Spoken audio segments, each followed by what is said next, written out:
Olá, bom dia, amigos e amigas do canal Investidor by Rodo. Meu nome é Paulo, sou analista de sistema, engenheiro de produção e apaixonado pelo mercado financeiro. Dando continuidade à nossa jornada de educação financeira, vamos falar de indicadores de endividamento, né? Parte 2. Vamos falar sobre preço líquido por ativo, passivo por ativo e liquidez corrente. Então se inscreva, deixe seu like, compartilhe com seus amigos e familiares e não esqueça de assinar o sino de notificação.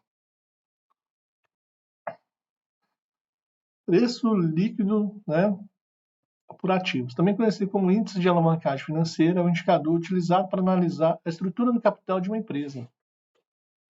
Então, ele é calculado dividindo o patrimônio líquido, que é o PL, pelo total de ativos da empresa. Esse índice mede a proporção de recursos próprios, que é o patrimônio líquido, ok? Em relação ao total de recursos utilizados, que são os ativos, indicando o nível de endividamento da empresa. Quanto maior o índice, maior a proporção dos recursos próprios e menor nível de endividamento. Por outro lado, o índice mais baixo indica o maior grau de endividamento da empresa, o que pode representar um risco maior em termos de solvência e estabilidade financeira.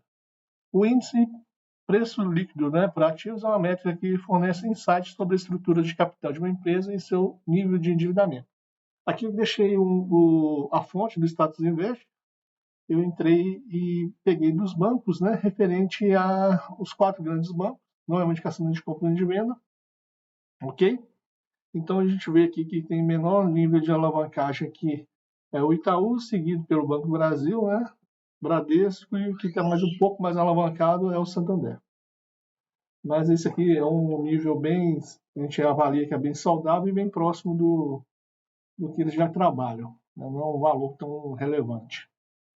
Ok? Não é uma indicação nem de compra nem de venda, aqui é só para a gente ter uma ideia aqui desses indicadores, ok?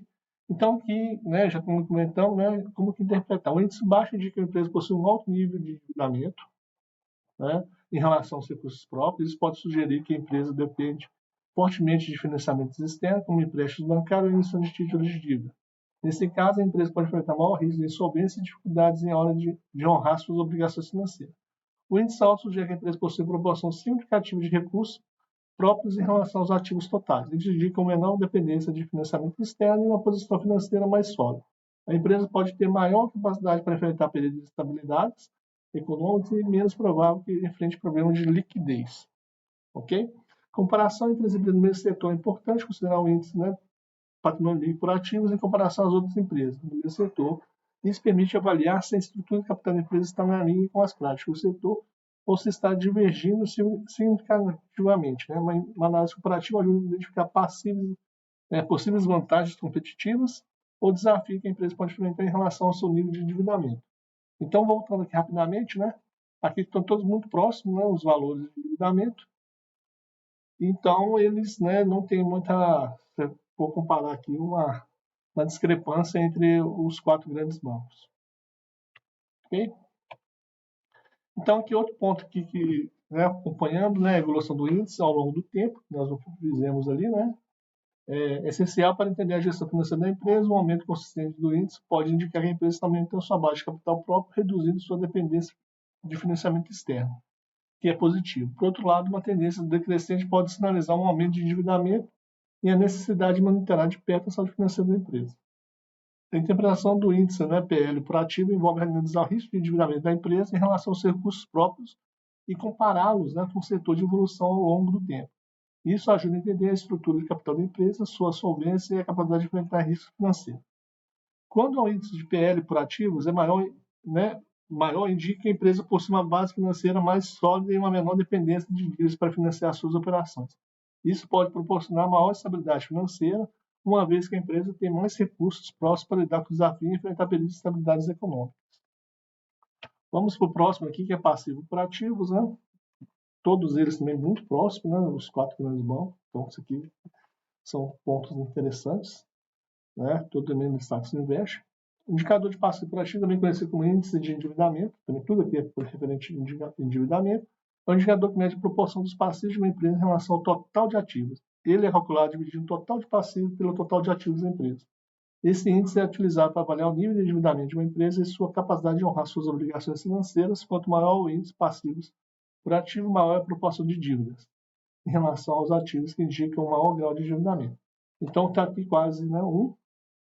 Então tem um grande valor de endividamento, porque o banco sempre trabalha com esse valor alavancado.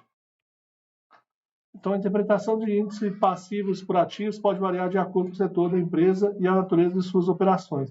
Em alguns setores, é comum que as empresas tenham um nível mais elevado de endividamento devido à característica específica do setor, como investimento de longo prazo em infraestrutura.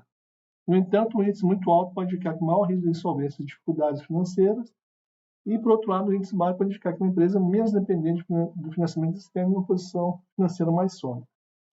Então, é importante ressaltar que a interpretação de índice passivo deve ser feita em conjunto com outras métricas, de indicadores financeiros, para obter uma visão, completa da saúde financeira do gerenciamento do risco da empresa. Além disso, é recomendável comparar índices de empresas desse setor, que nós fizemos aqui, e ter uma perspectiva que será o contexto econômico e a particular do mercado que a empresa atua. Então, aqui é o setor bancário, tudo muito próximo, Às vezes aqui o Bradesco ele ultrapassou, o 100% aqui, mas hoje eles estão muito parelhos, ok? Então, interpretação de ativos e passivos, liquidez corrente. A liquidez corrente é um indicador financeiro que avalia a capacidade da empresa de cumprir suas obrigações em curto prazo, utilizando seus ativos circulantes. É calculado dividindo o total de ativos circulantes pelo total de passivos circulantes. Então, o que está quase 100%, 92, 92, 91, 89. Esse índice é utilizado para medir a solvência da empresa no curto prazo, ou seja, capacidade de pagar sua dívida no curto prazo de ativo. Uma liquidez corrente maior que 1 indica que a empresa possui recursos suficientes para cobrir suas obrigações no curto prazo. Por exemplo, uma liquidez de 1,5 significa que a empresa possui 1,5 mais ativos circulantes do que o passivos circulantes. Então, aqui não temos o 100% para cobrir. Uma liquidez corrente baixa pode indicar uma possível dificuldade de cumprir as obrigações de curto prazo e pode ser um sinal de risco financeiro. Mas aqui não é o caso, porque o banco eles têm um monte de ferramentas que consegue fazer essas operações. Então, tudo tem a parte de tem um head e tudo. Então, eles têm uma capacidade bem articulada. Uma liquidez corrente baixa pode indicar uma possível dificuldade de cumprir as obrigações de curto prazo, que pode ser um sinal de risco financeiro, e, por outro lado, uma liquidez corrente muito alta pode sugerir que a empresa não está utilizando eficientemente seu recurso e pode indicar oportunidade de investimento ou reavaliação estratégica financeira. O banco ele tem que tomar muito cuidado, principalmente em momentos de crise, e dependendo do crédito, o risco de crédito é muito alto. Nesse momento que todos os bancos aqui eles estão investindo na classe mais elevada, porque está tendo muita inadimplência, juros de 12,75, 12,5 na taxa Selic, é uma taxa bem pesada. Fica muito difícil uma pessoa física de renda baixa honrar com suas obrigações, e até mesmo em empresas a gente enxerga isso aí, porque começa a ter já bastante sinais de inadimplência aí, nos pagamentos de CRI, CRAs, LCIs, LCAs, então começa a ter esses pontos aí muito importantes aí para que as pessoas, para poder fazer esse investimento, tenham muito cuidado. A liquidez corrente, como interpretar? Uma liquidez corrente baixa pode indicar uma possível dificuldade de cumprir obrigações de curto prazo, que pode ser um sinal de risco financeiro, e, por outro lado, uma liquidez corrente muito alta pode sugerir que a empresa não está utilizando eficientemente os recursos, pode criar oportunidade de investimento ou reavaliação da estratégia financeira. É importante ressaltar que a interpretação da liquidez corrente deve ser feita considerando o setor que a empresa opera, que nós vemos, todos aqui do setor bancário, pois diferentes setores podem ter diferentes padrões de liquidez correntes aceitáveis. Além disso, é recomendável comparar a liquidez corrente com a média da indústria e com empresas concorrentes para obter uma análise completa. Também é importante acompanhar a evolução desses índices ao longo do tempo para identificar as tendências e possíveis problemas de liquidez. Um ponto aqui, um problema sistêmico, de todo mundo por sacar dinheiro no banco, todos eles possuem essa mesma dificuldade de ter de honrar esses pagamentos, porque todos estão no mesmo nível, no mesmo patamar. Mas, é claro, né, isso aí não é uma coisa que aconteça, né, que nem aconteceu no Silicon Valley, né, Bank, que não tinha nenhum problema ali, né, de risco de pagamento financeiro, porém, com boatos e outros pontos aí que ocorreram, geraram uma crise sistêmica bancária e que, né, teve até uma expansão para os demais bancos aí, né, nesses alguns meses subsequentes. Mas, né, isso aí tudo é possível de acontecer. Porém, nós consideramos que os bancos aqui no Brasil, né, eles têm muita solidez e força, né? Hoje eles são muito bem estruturados. Mesmo com alguns problemas que aconteceu, né, que foi mais impactado hoje, o Santander e o Itaú, mas continua com bem reforçado sua estrutura financeira, sua saúde financeira. Então, só finalizando aqui, né, nós demonstramos aqui o intuito de educação financeira. Nós vamos deixar aqui o link aqui do Startup Invest, que a gente considerou que é muito legal, né, o app aqui, né, na verdade o site, tem uma comparação de uma quantidade enorme, né, de tempo, acho que 10 anos aí ou mais, dá para pegar, e você consegue acompanhar todas essas informações, né, fazer uma avaliação de ativos de forma bem consistente, ok? Então não é uma indicação nem de compra nem de venda, né, nenhum desses ativos.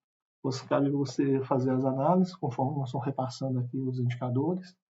Não é necessário passar por todos os indicadores, nós estamos repassando aqui somente para poder, né, reforçar a educação financeira e vocês conseguir fazer essas interpretações e avaliações, ok? Não é, reforçando, não é uma recomendação nem de compra nem de venda. Muito obrigado por nos acompanhar até aqui. Não esqueça de deixar seu like, compartilhar com seus amigos. Tenha uma excelente semana e bons investimentos. Tchau, tchau.